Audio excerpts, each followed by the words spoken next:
仙逆53集，亡灵遇到邪异青年的追击，来到4级修真国化凡，被一个邋遢老头骗了一顿饭。上集说到，亡灵解决了藤化园的恩怨后，来到赵国的山谷之中。亡灵站在古传送阵的边缘，深情地凝望着这片他即将告别的土地。随着他启动阵法，他的身影在一瞬间消失在赵国的边界。时光流转，10日之后，一位相貌邪异的青年出现在传送阵外，他的目光紧紧锁定着阵法，毫不犹豫地踏入其中。在赵国数百万里之外的平原上，亡灵的身影缓缓显现。他迅速展开神识，检查四周，随后取出地图预检，仔细研究。确定方向后，他立刻动身寻找下一个古传送阵。亡灵心中清楚，那位储物袋的主人正紧随其后，若不将其摆脱，他将无法安心修炼。半个月的奔波后，亡灵终于到达了另一个古传送阵。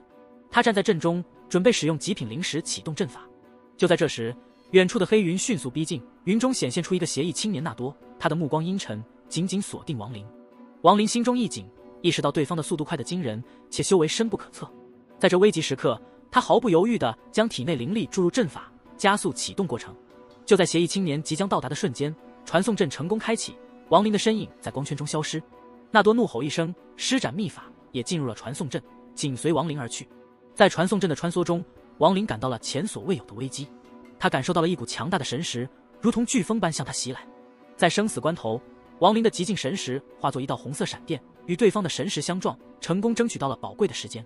亡灵从亮光中冲出，虽然身受重伤，但他没有停下脚步，而是迅速瞬移到百里之外。他知道单纯的逃遁无法摆脱对方，于是他祭出了自己的最强法宝天劫细丝，并吞下一瓶丹药以恢复力量。纳多再次悄无声息地出现在亡灵面前，面对亡灵手中的天劫细丝，他的脸上露出了犹豫之色。纳多在看到亡灵手中的天劫细丝后，不禁感叹这废弃修真心上竟有如此法宝。亡灵紧盯着对方，注意到纳多眼中闪过的顾忌，心中稍安。他知道如果对方对天劫之力不屑一顾，他唯一的选择便是逃入天逆空间。纳多内心烦躁，他没想到会在这个星球上遇到天劫之力。他曾是修为高深之人，但现在只恢复了3成修为，相当于因变初期。面对天劫之力，他虽然可以抵抗，但若修为再次跌落，他将不得不再次闭关养伤，无法离开这个星球。因为使用星罗盘的最低要求是因变期修为。在传送阵内，纳多还感受到了一股令他心神震动的力量，这股力量他极为熟悉。他轻哼一声，不再关注天劫之力，而是要求亡灵交出储物袋，承诺此事就此了结。亡灵从怀中取出储物袋，亡灵犹豫了一下，但最终还是将储物袋扔给了对方。纳多接过储物袋，神识一扫，表情缓和，但随即他的目光变得诡异，2道五彩之光从眼中射出，直冲亡灵。亡灵早有准备，极尽神识化作闪电，与五彩之光相撞，但随即他的神识被击碎，他喷出一口鲜血。在这危急时刻，亡灵迅速后退，拿出镜幡，准备祭出最后一道禁制。纳多见状大惊，急忙叫停。他知道亡灵手中的镜幡可能引发天劫，这对他的修为将是致命的打击。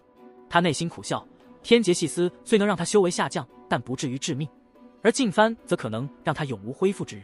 亡灵嘴角带着血迹，盯着纳多，只要他心念一动，镜幡上的禁制便可引发天劫。纳多沉默片刻，询问亡灵刚才使用的是否为极境。亡灵内心震惊，但面上不露声色。纳多确认亡灵使用的是极境后，内心复杂。在这个半废弃的星球上，亡灵不仅拥有天劫之力和引发天劫的法宝，还有极境神识，这让他原本的杀机顿时消散。纳多深吸一口气，目光中露出古怪之色。亡灵保持着冷静与警惕，在确认对方没有进一步的敌意后，他谨慎的后退，准备随时引发天劫以自保。纳多对亡灵的极境表现出了兴趣，提出了关于极境突破的可能性。纳多展示了一个五彩光团，其中蕴含着极境的力量，这让亡灵感到惊讶。纳多解释说，极境有多种，每一种都有其极限，而突破这些极限非常困难。他提到了修心之经，这是一种6级修真国的镇国之宝，对于极境修士来说，有可能帮助突破极限。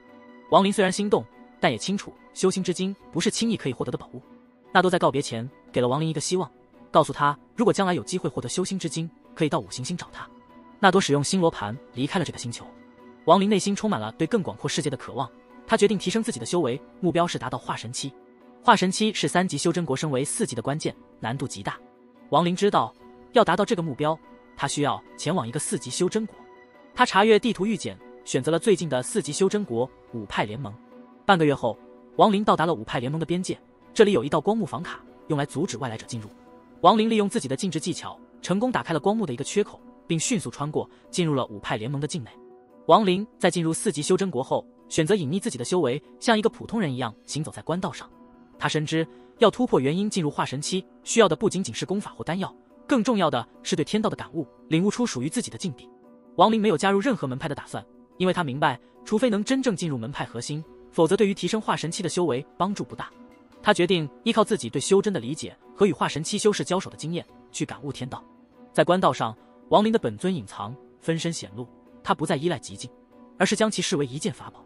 他意识到，要提升这件法宝，需要稀世的天才地宝，比如修心之经。王林决定以分身的状态踏上修真之路，希望有一天能达到阴变期，获得修心之经，以此来催化极境的突破。王林深吸一口气，将极境念头抛开，决心从头开始，做一个凡人，以感悟天道。他的身体和修为逐渐变得与凡人无异，甚至在心境上也开始发生变化，有了一丝明悟。在官道上，王林的行为引起了行人的注意，他用枝条编成小筐，背着他继续前行。不久，他遇到了一群骑马的凡人武者，他们对他视而不见。当一匹马几乎要撞到他时，王林轻松地避开了。其中一个壮汉因为差点撞到王林而愤怒，但被一个中年汉子吕兴阻止。他向王林道歉，并询问王林是否要去京城。王林没有辩解，只是点了点头。吕兴好奇地问王林是否是行医的大夫，王林没有否认。吕兴礼貌地告别后骑马离去，而王林则继续他的旅程。他的目光投向了远处缓缓前行的马车。半个时辰后，王林在官道上又遇到了一队马车，周围有近100名骑马的大汉，显然是武林中的高手。吕兴，之前与王林有过简短交流的中年男子，正在与马车上的人交谈。当马车经过王林时，4名大汉挡住了他，但吕兴认出了王林，并询问他是否有药物可以缓解邪风之症。王林本可以不理会，但他意识到这是一个融入凡人世界的机会，可能有助于他感悟天道，于是他询问了病人的情况。吕兴告诉他是一个丫鬟生病了，随行的大夫开的药方没有效果。王林要求看看病人，吕兴虽然有些犹豫，但在马车内老者的允许下，同意了王林的请求。王林通过神识探查，发现所谓的病人实际上是马车内的小姐，而且她并非风邪入体，而是中了某种毒素。他要求小姐伸出手来，然后捏住她的手腕，运用灵力在一片普通的柳树叶上盘旋一圈，递给了吕兴，告诉他生服这片树叶，病人明天就会好。吕兴起初对王林的方法感到古怪，甚至有些怀疑，但马车内的老者认出了这片树叶的不凡，为百年柳树叶，并询问王林是否有任何禁忌。王林告诉他只需生吃即可。老者对王林的态度立刻变得恭敬，而吕兴也意识到王林并非普通人。他邀请王林与他们同路前往京城，王林同意了，但要求1匹马。吕兴立刻命令一名青年让出他的马给王林。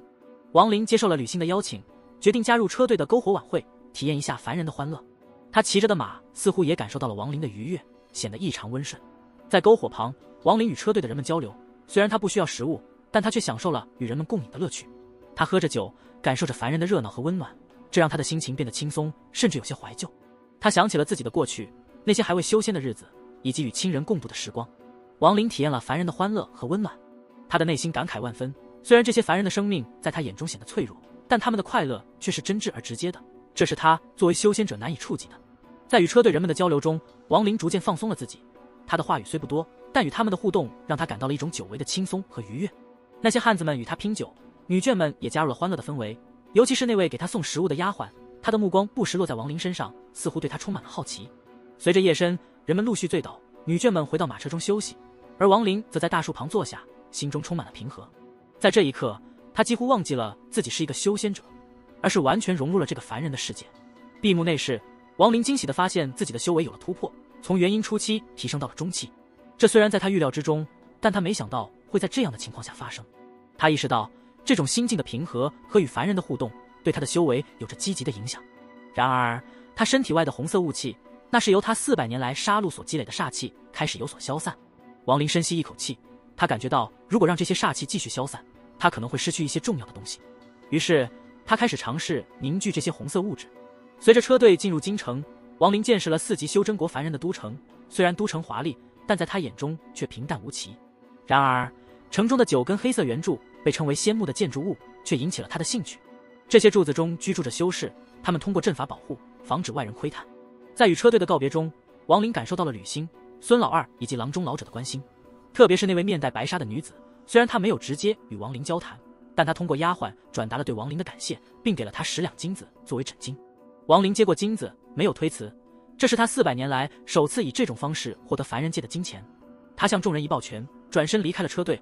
王林在京城中闲逛，他注意到了城中的修士数量远多于其他国家，在城中的商铺里，他看到了专门面向修士的店铺，贩卖着玉简、法宝等物品，但这些店铺外都有禁制，凡人无法进入。在一次偶然的事件中，王林目睹了一个邋遢老者被一个大汉殴打，旁边的人对此情景已经司空见惯，老者因为偷窥女眷换衣而被打。王林本不打算插手，但当老者走过他身边时，老者却突然对王林说出了一番令他震惊的话。老者告诉王林天庭饱满，紫光透体，绝非凡人，并暗示王林有潜力达到化神境界。王林对此感到惊讶，因为他能感知到老者只是一个凡人，没有任何修为。然而老者的话却让他停下了脚步，因为老者似乎看穿了他的修为。老者提出要和王林一起去酒楼边吃边聊。王林虽然对老者的真实身份和目的感到好奇，但也保持着警惕。他们来到了福顺酒楼，这是京城内最奢侈豪华的酒楼之一。老者对酒楼的熟悉程度以及他对各种罕见菜式的点选，都显示出他并非寻常的客人。老者狼吞虎咽地吃着，而王林则沉默地观察着。老者在饱食一顿后，开始谈论起化神期的修炼。他提到了意境这一关键概念，告诉王林这是达到化神期的关键。然而他突然以要去方便为由，匆忙离开了单间，留下了一股难闻的气味。王林用微风将气味吹散，同时他的神识紧随老者，想要揭开他的真实面目。老者的行为越发可疑，他不仅换了衣服，还在街上寻找下一个目标。他接近了一个紫袍中年男子，用类似的言语试图引起对方的兴趣。中年男子虽然一开始对老者的话语感到惊讶，但很快就表现出了警惕。王林跟踪老者，发现他似乎能够看穿修士的修为，并针对性地提出建议，这让他在修士中颇受欢迎。老者似乎对修炼有着深刻的理解，他的几句话就能让修士们感到启发。王林也注意到，老者似乎在利用这些修士的信任来满足自己的私欲。经过一下午的观察，王林决定不再深究老者的秘密。他预感到这个老者可能比他想象的要复杂得多。这个色老头在青楼中还在考虑是否要帮一下王林的，但最终被身边的女子分散了注意力，继续逍遥快活去了。王林选择了在城西租下一间店铺，开始了他的隐居生活。他决定通过体悟人生和感悟天道来寻求突破元婴期的方法。他安静地坐在店铺的后屋中，静静地感受着凡人的世界，为突破到化神期做着准备。